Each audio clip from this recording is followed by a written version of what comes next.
Hello, hi, very happy good evening. So this is Krishna and we've been talking about the story of life on earth, and that's biology. So welcome to my new beginning series. So we are talking about the cardiac cycle today. So what is cardiac cycle? So with the introduction to the structure of the heart and the tissues that is present in the heart. So today we're going to see how the beautiful heart functions. So how the four chambers of the heart functions. So before we go, I believe all of you had a fabulous weekend. Yes. So did you all relax and did you all have a refreshing time? Did you relax? Did you go through the previous syllabus that we have already studied? So if you see, practically we are running fast with time. So I'm already done with 3 chapters. So now the 3rd chapter is going to be over and we're going to begin 4th chapter tomorrow. So it's like we're just running, right? So we have so much ahead. So I just feel like we have just started the series and so soon I'm done with 3 chapters already. So I guess you guys are in touch. Yes, hello Aniris, you're very happy good evening. Hi Supriya, good evening. Hello Bhavya, happy good evening. Hi Dharni, good evening. So Dharni didn't seem to be present for the last 2 classes, but I believe you have watched the recorded lectures. So thank you so much for joining my lecture today. So please do like, share and subscribe. Fine. So let's move into the cardiac cycle. So I just want to say how the heart works and what is ECG, that is electrocardiogram, and what is electrocardiography. So those are the 2 topics that we are going to discuss today. So with that, we come to an end of the body fluids and circulation. So if you notice one thing, I'm not discussing the disorders for the last chapter also, this chapter also, right? Telegram link, they haven't uploaded yet. Okay, I will remind them once again. I will ask them to put it. I told them actually, right after class, I went to the backend team and I told them, please change the Telegram link, get it changed. I don't know if they forgot. Maybe in the weekend mood they didn't do it. So I will remind them today. Okay. Yes. So I haven't done disorders from breathing and exchange of gas, and I'm not going to do breathing and exchange, I'm not going to do disorders in body fluids and circulation, because I will do disorders after 3 chapters together. So I will do like disorders in human physiology together, because I cannot have a separate topic, because it will take just 10 minutes for me to talk about the disorders in body fluids and circulation. So I thought I can combine all the disorders of human physiology and give it to you as one lecture so that it's easy for you to interpret and understand. Okay? Yes. So with this introduction and with this greetings, everything, so we move into the cardiac cycle. Kesho, hi. Taken a 4th dose vaccine yesterday, body pain and fever. So hi Keshav, so thank you for joining us today. So after a pretty long time you are here. Okay, and you're not well. Oh my God. Yes, I'm really good. So thank you. So please take care. So please get well soon and please get back into track and watch my recorded lectures. And please do like, share and subscribe. Thank you for joining my lecture amid your sickness. So please don't forget to like, share and subscribe. Keshav, hi ma'am. Yes, a very happy good evening. So thank you for joining our lecture today and please do like, share and subscribe. So Keshav, get well soon. So please don't fall sick. So I guess it's been twice or thrice you have fallen sick after the NEET exam. So I guess it is the effect of the NEET exam. So please get well soon. Okay, so now let's move forward and talk about cardiac cycle. So what is cardiac cycle and what it is all about? So before we talk about the cardiac cycle, I hope you guys remember, after buying NCERT, I will watch your lecture by covering the syllabus one time. Okay, so do it quick, so don't waste time. So what if they say the NEET exam is gonna be in the month of March or March, let's say. So then you have less time, so don't waste any time. So come back, get back into track, get well, stay healthy. So make up a quick plan and start following your plan. Okay, Kesha? Yes, so all the very best to start your preparation. That's all I would say. Yes. Fine. So let's revise. So we have been talking about lymph in the last session. So it's been weekend. So I guess you guys would have had some illusions and delusions, so there are chances that you would have forgotten the Saturday's lecture. So let's talk about lymph. So what is lymph? Just to give you a recap. So lymph is the tissue fluid, right? So why do I call this as the tissue fluid? So I have tissue, so I have cells which make up my tissues. Yes, there are blood vessels which supply the tissues, and certain water-soluble substances and other substances, they come out from the blood vessel and they move into the spaces between the cells. right? So now this becomes the tissue fluid. Now someone has to take back these fluid and put it back into circulation. So who comes to the aid? So that is the lymphatic system. So this lymphatic system takes the fluid and puts it back into circulation. So when this fluid enters the lymph vessel, so then it is called as the lymph. So lymph has lymph vessels just like blood vessels. So when this fluid enters the lymph vessel, it is called as lymph. So lymph is a colorless fluid that helps in the defense mechanism of the body. So this is the function of lymph, right? So you would have heard people say there are lymph nodes in the body. So what are lymph nodes? What are lymphatic system? So they are primarily involved in the defense mechanism of the body.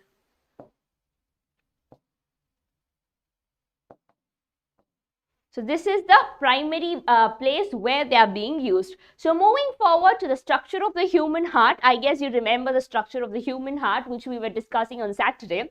So the human heart is 4-chambered. So I hope you remember. So there are 2 chambers which is known as the atria. So atria is plural and atrium is singular. Then we have 2 ventricles. So here we have the structure of the heart. Let me draw it like this. So we have the right atria, the right ventricle, the left atria and the left ventricle, right? So the heart is double walled like this. Yes, so this is the structure of the heart. So there's a valve here, there's a valve here. So this wall has a name, this wall has a name, and this is the thickest wall. So we have a valve here, we have a valve here. So let's quickly name all the parts that have marked. So the wall, so you can say this is the outer membrane, this is the inner membrane. So basically the membrane is the pleural membrane. Sorry, it is the pericardial membrane. So pleural membrane is in the lungs. So this is the pericardial membrane.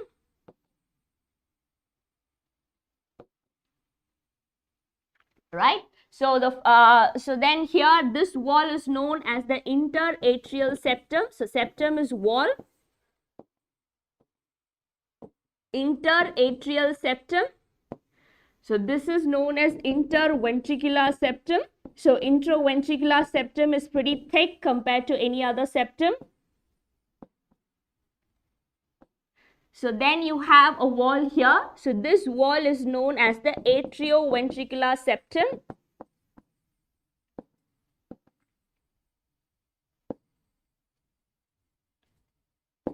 So moving further, so these are the valves. So this valve is known as the bicuspid valve. And this is known as the tricuspid valve. So these 2 valves are together called as the semilunar valve.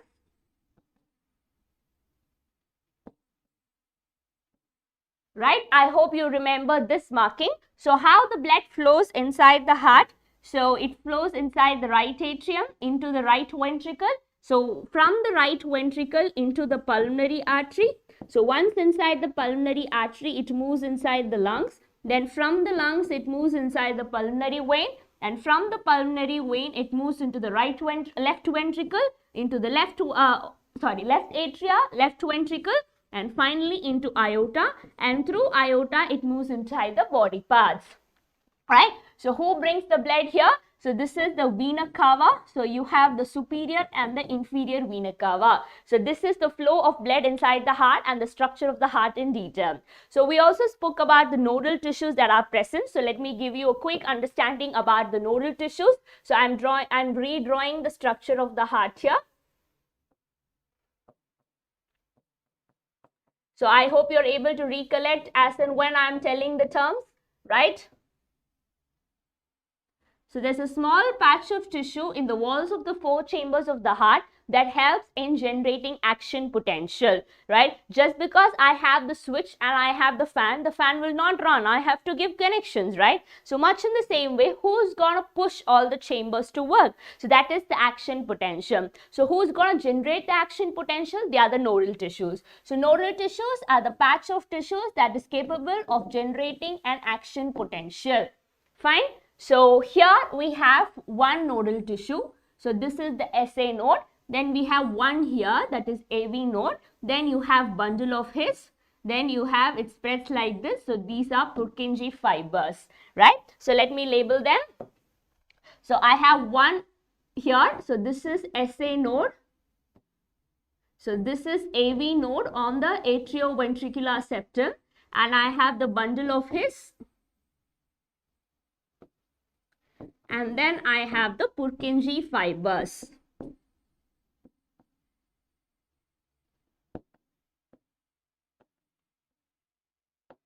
All of these can generate action potential, but the maximum action potential is generated by the SA node. So that is known as the natural pacemaker of the heart. So all the four can generate action potential, but understand SA node, which stands for the sinoatrial node.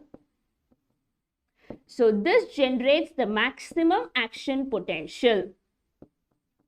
So thus it is known as the natural pacemaker of the heart. So your heart beats 72 times in a minute. So if you have crossed the age of 70, if you have grandparents, elders at home, so if at all they have crossed 70 years of age, then their heart would have beaten 1,000,000 times, right? Oh my God, that's a huge calculation. But yes, that much your heart beats. I hope this is clear. So now let's move forward to today's topic, that is cardiac cycle. So I was just recollecting the previous concept. So now moving forward, what is cardiac cycle? So now, how does these nodal tissues, these four chambers of the heart, how do they function? So that is the cardiac cycle. So to understand cardiac cycle, you have to understand two terms. So what are those two terms? The first term is diastole. The next term is the systole. So what is this diastole and systole? Just like you have on off in a switch, so diastole is relaxation and systole is contraction.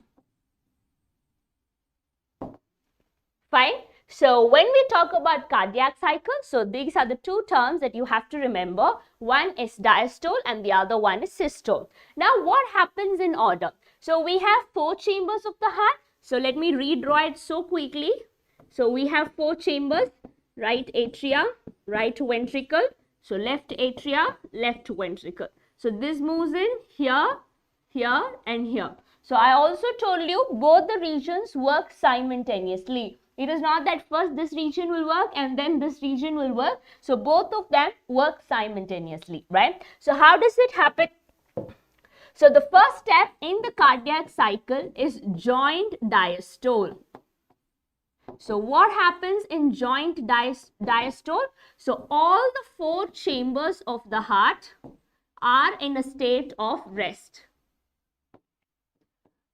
So they are not having any blood inside the heart and all the four chambers are in rest, that is joint diastole. So diastole is relaxation, so joint diastole is joint relaxation.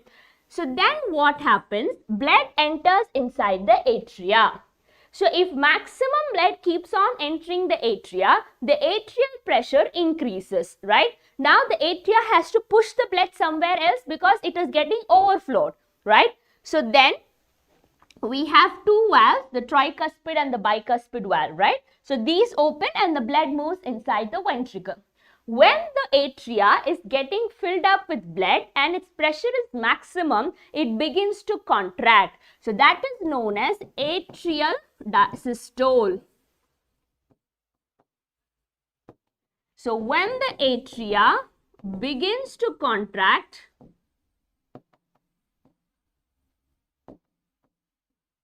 when it has maximum pressure. So when it begins to contract, then the bicuspid and the tricuspid valves open, right? So now blood is gushing into the ventricles.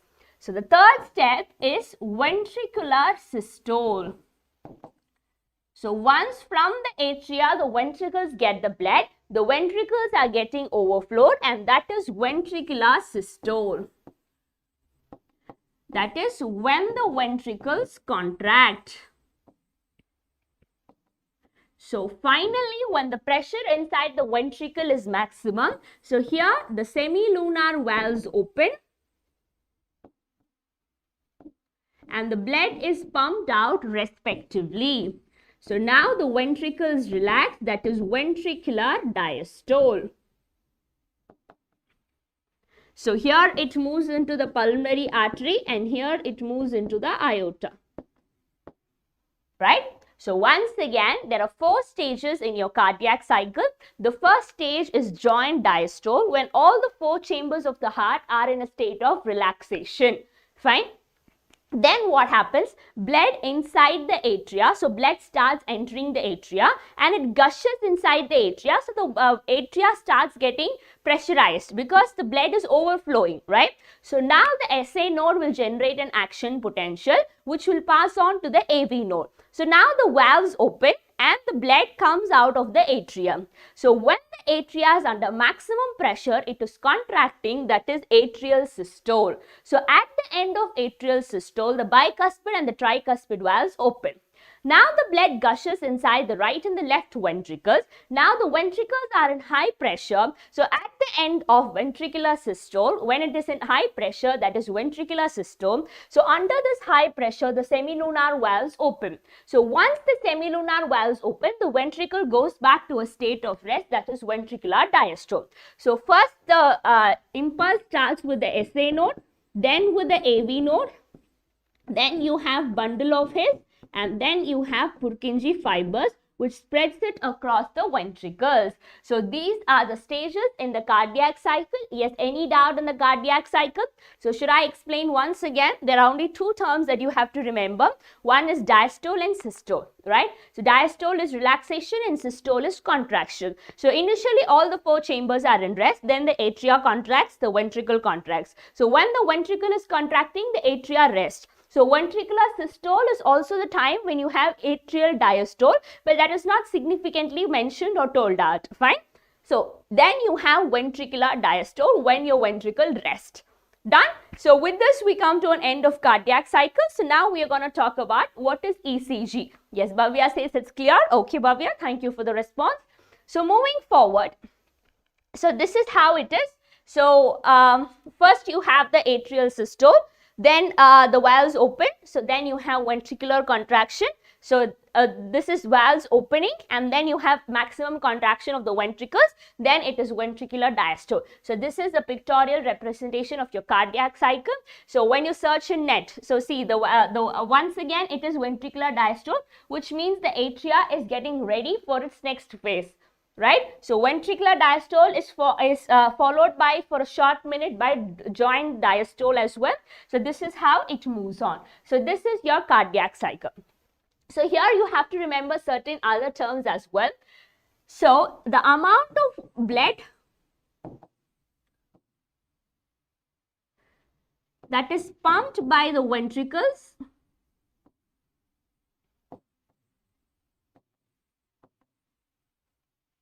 is known as the stroke volume. So both the ventricles pump certain amount of blood. So your right ventricle pumps blood into the pulmonary artery and your left ventricle pumps blood into the aorta, right? So both the ventricles pump certain amount of blood. The volume of blood pumped by the ventricles is known as stroke volume. Right? So this is known as the cardiac cycle. Now the cardiac output is equal to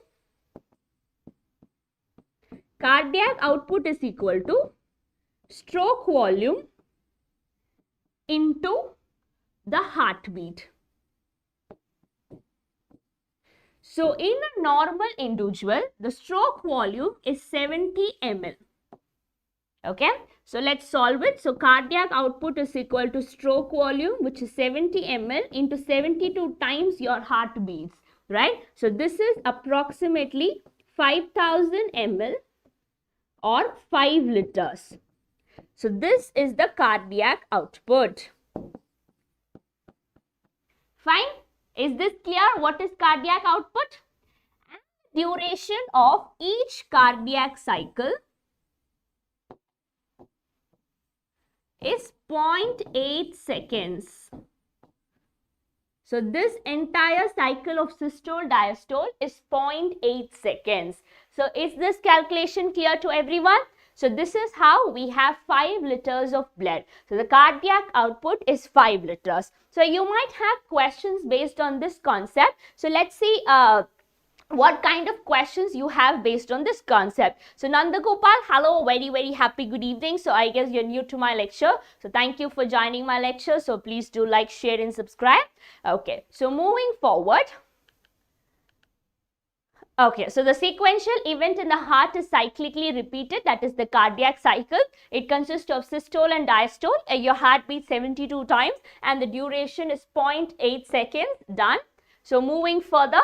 So cardiac output, so each ventricle pumps approximately 70 ml and that is the stroke volume. So stroke volume into the heart rate, it is the cardiac output. So when you solve, it is 5000 ml or 5 liters in a healthy individual, right? So now I have a question based on this calculation. So mostly you get hypothetical values. So let's see how to solve them. So here is the question for you. What would be the heart rate? So let me give you the options as well. Yeah. So what would be the heart rate of a person if the cardiac output is 5 liters, the blood volume in the ventricles at the end of diastole is 100 ml and at the end of ventricular systole is 50 ml. So how do we solve problems of this type? So they have already given the cardiac output. They're asking us the heart rate and they've given us the stroke volume in an indirect way. So let me write down the formula. So cardiac output, it is equal to stroke volume into heartbeat, right? So I have to find this. So these two are given, right? So instead of stroke volume, they have given the diastole and the systole volume. So to find the stroke volume, if they have not mentioned the stroke volume directly, so you do the diastole volume minus the systole volume.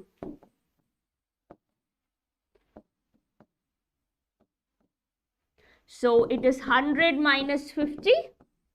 So it is 50 ml. So this is the stroke volume we find out. Right? So now substituted in this equation, the cardiac output is 5 liters. So I am directly substituting. So it is 5 liters is equal to 50 ml into heartbeat. Right? So heartbeat is equal to 5 liters, that is 5000 ml by 50 ml. So it is 100. So heartbeat is 100 beats per minute. Yes, so the right answer is option D. So did you understand the calculation here? So mostly you get questions like this. So once this was a NEET previous year NEET question if I'm not wrong. So I took it from the previous year question based on the concept. Is this clear to everyone? Yes. So did you understand how I solved? So this formula is the same. So here they haven't mentioned the stroke volume directly. Thus to confuse you, they have given a diastole volume and a systole volume. So this is how you find the stroke volume and hence I substituted in the given equation. Is this clear? Yes. Any doubts? Fine. Okay, so let's move forward. So the answer is option D, that is 100 beats per minute. Ma'am, can we have 100 beats per minute? So in case of an athlete, right? If the person is running very fast, so in that case, but normally it ranges from 72 to 75 beats per minute. So now coming to the most important part, that is ECG. So ECG stands for electrocardiograph. It is the graphical representation of electrical activity of the heart during the cardiac cycle. So do you know cardiovascular disorders are the maximum and they're the silent killers and it takes out millions of lives in a year? right? So many people have a lot of heart issues. So first thing that they do is they check if the cardiac cycle, if it works properly, right? So even before that, I want to tell you one more thing, I guess, which I forgot to tell you before. Yeah, so during the cardiac cycle, so you get two sounds. One is the lup and the other one is the dub. So when you have the closure of semilunar valve, closure of the bicuspid or the tricuspid valve,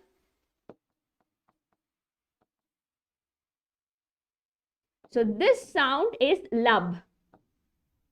So when the blood flows inside the ventricle, the valves close, right? Once the blood has flowed inside, the valves close. So that closure is dub. Then when the closure of the semilunar valves occur,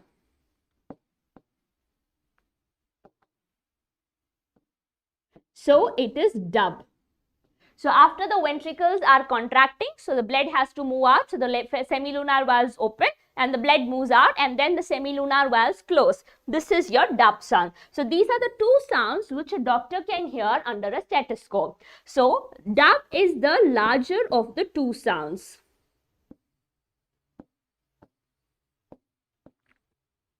So you have to remember lub and dub, okay? Fine. So now let's move forward. So we are going to talk about ECG. So since cardiovascular disorders are the maximum in the world, taking millions of lives around the globe, so now why it is done? It is done to check if the cardiac cycle is happening properly, if the atria of the person and if the ventricle of the person is properly in systole and diastole or not. So that is the main aim of ECG. So how do they do ECG? So it's a machine connected, and we also have your electrodes connected here to the person's heart, right? So this will measure and it will give us in the form of a graph like this. You should have seen this machine, right? In almost all the movies, in all the ICUs, you would have seen this machine. So this is ECG. So that is why they say, no, life can never be straight, because even in an ECG machine, if it's straight, then the heart is not functioning, right? So now let's talk about the meaning of these peaks and what is this. So here we move forward. So this is how it looks. So electrocardiography is the mechanism or the process. Electrocardiogram is the graph, right? So in this graph, we have four peaks. We have P, Q, R, S and T. So three peaks, sorry. So we have the peak P, then Q, R, S and then you have T. So in every individual, this is the maximum height this has to reach. Say for example, if the P peak is like this and the T peak is like this, the person is having a problem in the heart. So everyone's cardiac cycle should represent this line. It should represent this wave. So P should not be neither taller nor QRS should be shorter. Everything should be in the perfect level, right? So if there is any deviation with the standard graph, then the person is subjected to certain heart disease, then they do angina, then they do heart surgery, right? So that is all because of this. Now what does P stand for? Yes, I'm coming, Gautam. So I'm going to talk about depolarization. So first, what does this P wave stands for? Yeah, I'm talking about P wave. So P wave stands for the depolarization of the atria. So P wave stands for the depolarization of the atria or the systole of the atria. Okay, so now Gautam asks, what is depolarization? So polarization is a particular stage. So polarized means charged. Normally English term, so polarized is charged. When I say it is depolarized, so this charge is reversed. So initially atria is in rest. Now when I say atria is depolarized, now it is contracting. So here depolarization refers to the systole or the contraction of the atria. Okay, Gautam? So did you understand what is depolarization? So depolarization in your ECG refers to the contraction of the atria. So here QRS is depolarization of the ventricles. So this talks about the depolarization of the ventricles.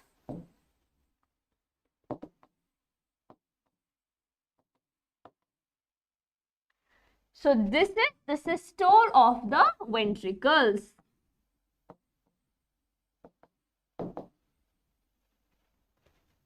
Done? Now what happens? So this is the last wave. This is repolarization of the ventricles. So these are the three peaks that you get in your ECG. So initially resting state, that is polarized. Now when they contract, that is depolarization. After contracting, when they come to rest, that is repolarization. So polarization is the resting state, depolarization is the contraction of the particular chamber, repolarization is going back to the rest after contraction. Fine. So P wave represents the depolarization of the atria. So QRS refers to the depolarization of the ventricle, and T wave represents the repolarization of the ventricle. So what is not represented in this graph is the repolarization of the atria. So that graph is not explained here. That's fine. So we are only going to talk about these three peaks. Okay. Okay, atria का repolarization कब होता है? Okay, so when the QRS is happening, that is when the ventricles are contracting, the atria undergoes repolarization. So QRS is the depolarization of ventricles. That is when repolarization of atria happens, but that is not mentioned in your ECG, but it is understood. Okay, Gautam, did you understand? Yes. So if you repeat the same line again, so after some point YouTube will time out you, so don't repeat the same line. I can see your message. So repolarization of atria happens during the depolarization of the ventricles. Okay, Gautam? Fine. So is ECG clear to everyone? So Bhavya, Supriya, did you understand what is repolarization, depolarization? In a nutshell, did you understand what is ECG? Yes? Clear? So can we move forward? Yes, can we move forward? Yes, okay, fine. So this is about your ECG. So with this, we come to the end of today's lecture. So I am giving you a summary. So we spoke about the cardiac cycle. So what is diastole and systole? So we also spoke about what is cardiac output. And we also spoke about what is ECG. Okay? Yes. So with this, we come to an end of cardiac cycle. So tomorrow, I'm going to talk about the structure of the human kidney and the disorders. I will do it at the end of all the chapters of human physiology as the disorders in the human physiology. So chapter-wise disorders, I will discuss there. So now I'm not discussing the disorders. So tomorrow, we're going to talk about the structure of the human kidney. So join me at 5:15 to talk more about the structure of the human kidney, which is going to play a very important role in the process of excretion. So until then, this is me wishing you more and more. So stay tuned. Any doubts, get back to me without any problem, any hesitation. So I'm here to clear your doubts, and it's a great pleasure connecting with each and every one of you. So stay tuned. I will meet you at 5:15. So until then, bye and have a great evening ahead. Thank you.